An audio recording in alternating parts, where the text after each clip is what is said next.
Hello and welcome to Rising Heritage Coins. I am your host, Rising Heritage, and today I'm going to talk to you about the importance of having tangible money.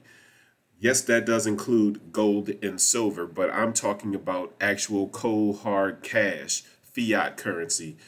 For me, that just happens to be dollars, but I'm talking about whatever currency for your local area.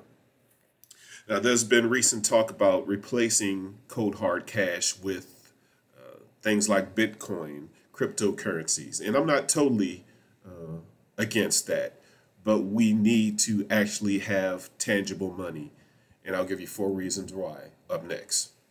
Let's get into it.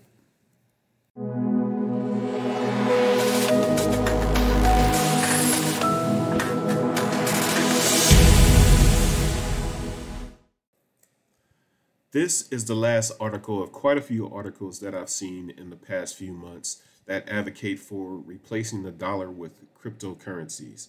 As it says right here, ditching the dollar. I am not opposed to having a digital dollar. I own many cryptocurrencies and I'm doing fairly well in them. But I'm a strong advocate for keeping a tangible fiat currency.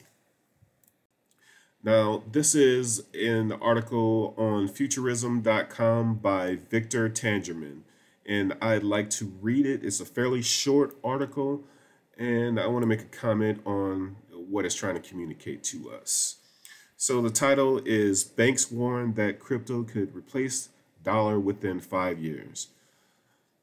An excerpt, participation in the age of digital assets is not an option. It is inevitable. According to a recent survey of finance industry executives by consulting giant Deloitte, digital assets will likely replace fiat currencies in 5 to 10 years, and banks should take notice. Deloitte's 2021 Global Blockchain Survey affirms that banks should embrace their inevitable digital future. The report reads, in a seismic shift, financial leaders increasingly see digital assets as the future.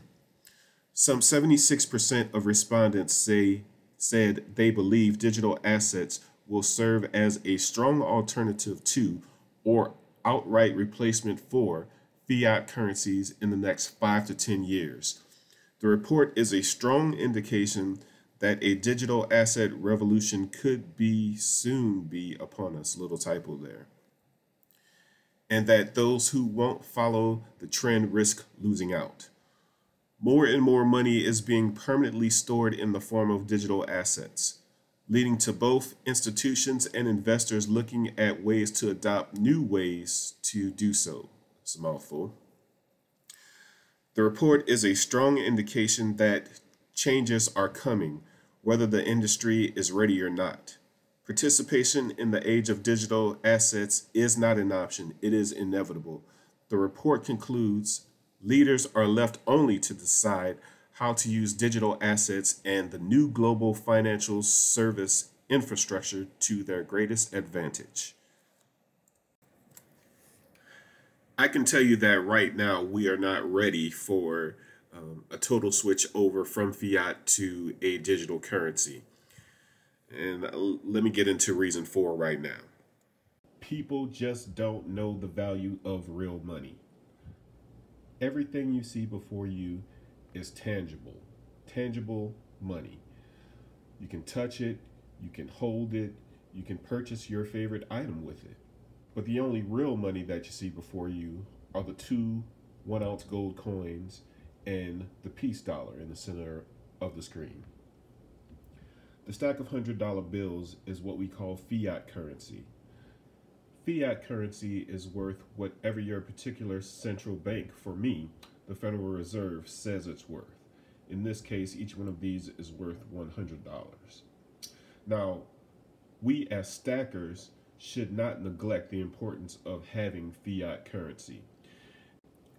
Starting with the American Gold Eagle, it has a face value of $50. Now, if you can get someone outside of your local coin store to trade with you, you're probably not going to get much more than the face value of $50 because people just don't understand the value of gold and silver. Um, the peace dollar has a face value of $1, and the price of 1 ounce of silver, this is just a little bit less than 1 ounce of silver, is around $23 as of the recording of this video. So you're not going to get close to that with your average person. Moving on to the gold Britannia, it has a face value of 100 pounds. A lot better than the $50 of the American Gold Eagle, but still far less than what 1 ounce of gold is worth.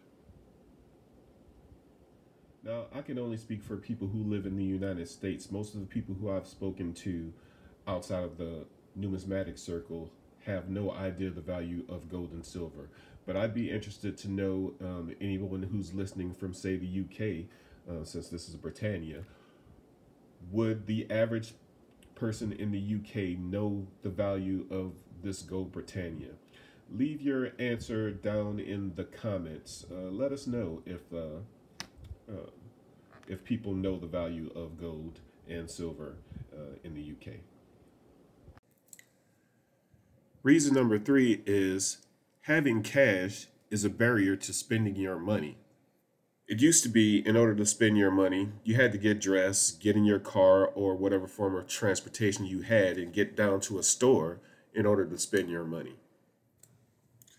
Now, there's an article on Vox.com that I found interesting. It's entitled, "Cash Isn't Going Away, but It Will Become Digital." Now, I'm not familiar with the Vox website, but I found this particular excerpt very interesting. Humans are visceral beings, and without a tangible value for money, we lose our financial senses. Studies have proven that we don't feel a strong sense of loss when we make purchases with digital money. Instead, we spend 12% to 18% more with credit cards without fully considering our purchases or their costs. That's extremely interesting to me.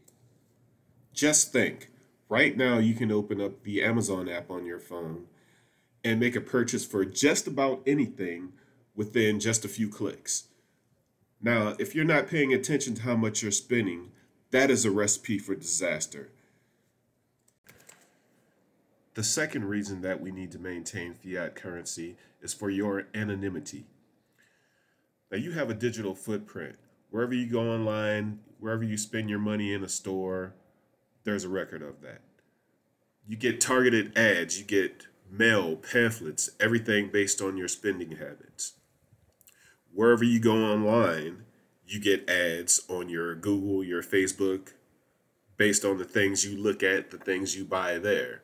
So with fiat currency, it can be tracked to a certain extent with the serial numbers, but it's much slower than what you can be tracked by your digital currencies.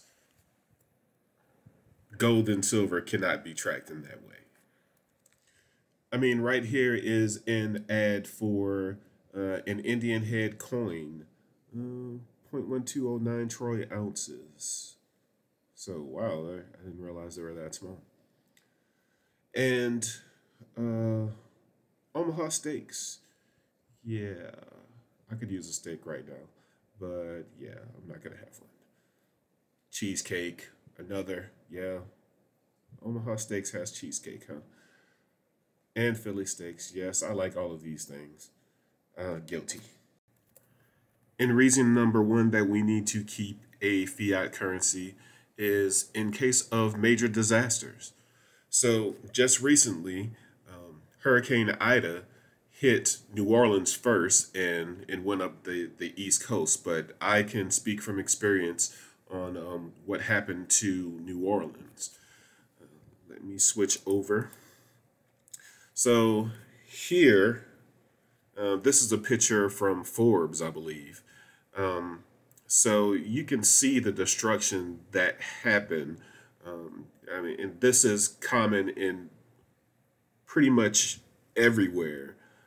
You can find, you don't have to go very far to find destruction pretty much everywhere in the city. Now, the infrastructure was much better, getting the water and the drainage out. after everything that was done for Hurricane Katrina, or following Hurricane Katrina. This is actually my second picture. Let me go to the first one. So we're very fortunate not to have much of anything happen to our house. I don't have any pictures of my house, but this is pretty close to that area. And as you can see, this tree right here was pulled up, and all of its roots lifted up this concrete. I found that just simply amazing. This is the picture we just looked at. And this is from NBC News. I think this was in Grand Isle. I'm not exactly sure. But you can see the destruction pretty much everywhere in Grand Isle was completely obliterated. This actually doesn't look that bad compared to what I've seen, some of the pictures that I've seen for Grand Isle. And finally, this is another picture very close to my house down in New Orleans area. And you can see that there's not much damage to these houses in the background, but somebody's roof and fascia or soffit board came off and landed in this tree. That is amazing. So there was no power pretty much everywhere in Louisiana. For the first 24 hours, there was no phone service at all. So with a cryptocurrency, you have to have power, you have to have data in order to make transactions. So we were without power for somewhere around 13 days, 12, 13 days, maybe a full 2 weeks. And you had to run generators. In order to purchase gas to run those generators, you had to have fiat currency. Now, not even gold and silver would do, because like I said before, people don't realize the real value of gold and silver. You have to have whatever trading currency, whatever your normal currency is, you have to have that in cases of emergency. Now, there are other things that can happen besides disasters. I mean, if you're at war and say a EMP goes off, that would kill all of the electronics. You can't use Bitcoin if you don't have an electronic device to make the transaction. Can't use any cryptocurrency. You need cold hard cash, fiat cash. Now, gold and silver would have been beneficial if your local coin store was open, but pretty much every store, everything was closed in the city of Louisiana, or city of New Orleans, during the time of Hurricane Ida. We had to go to Mississippi in order to get gas those first couple days. So I can't stress to you enough the importance of having fiat currency in addition to the stacks of gold and silver that I hope you're maintaining and growing right now. Thank you so much for listening to this video, and I hope you have a wonderful day. If you watched to the very end of the video, thank you so much. Please hit that like and subscribe, and we'll see you next time.